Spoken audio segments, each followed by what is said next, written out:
Hi guys, welcome back to another episode of Notorious Autosports. This week I want to talk to you guys about something, well, pretty serious.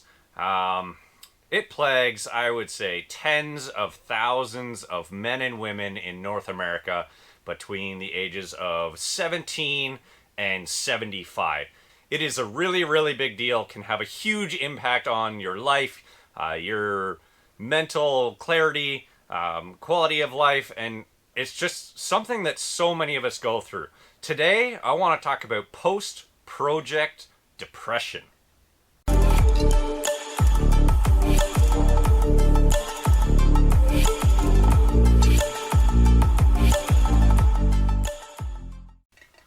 All right, so post project depression or post project withdrawal, huge deal.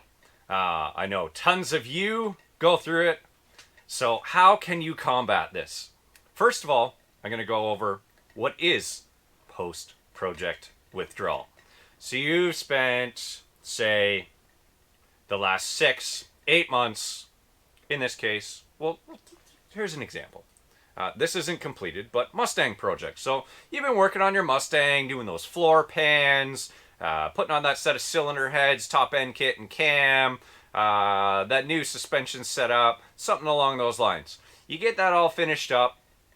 Well, what do you do then? You sit back, you feel proud, feel good, you got it all done. Well, especially this time of year, it's going to plague you even more. You're not driving the car, you finished up that project, and now, what do? It's crummy weather outside, it's cold, it's snowy.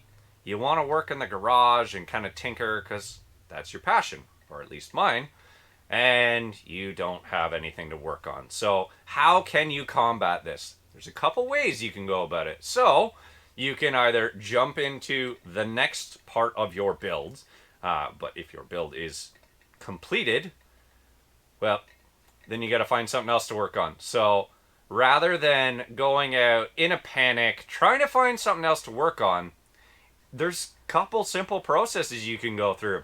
While you're doing your one project, just make sure that you go out and purchase another one so it's sitting beside the shop. So as soon as you get finished up, you can move on to the next. I know what you're going to say.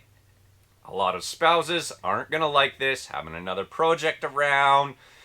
Well, you just have to explain it to them that you don't want to go through withdrawal and the toll that it can have on your life. So you need to have this other project there to take over as soon as the first one's done.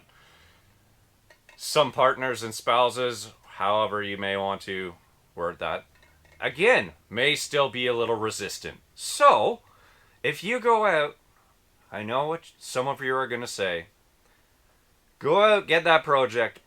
It's easier to ask for forgiveness than permission because it's already in the yard. A further way to combat having to try and return that project, make sure you purchase it from somewhere that's really far away so that you can explain to that other person in your household that it's really, really impractical and would be expensive and take additional resources to try and return that back to the seller. Just doesn't make sense. So to be better for your mental clarity and just for sensibility to keep that project and keep on working on it. So you can go a couple steps further and have 2 and 3 lined up. I know this is challenging depending on what you have for yard space. I'm a little tight on that. So reach out to good friends and I'm sure they'd be willing to help you out, especially if you explain. And they'll give you some storage so you can purchase other vehicles that your partner or spouse may not even know about. Tuck them away for a rainy day and then drag them out from your friends from storage, bring them over, and then you can magically just keep on going. This is a really, really important thing to try and keep you busy throughout the winter, especially if you're in the northern area, northern North America, or in Canada. We get snow.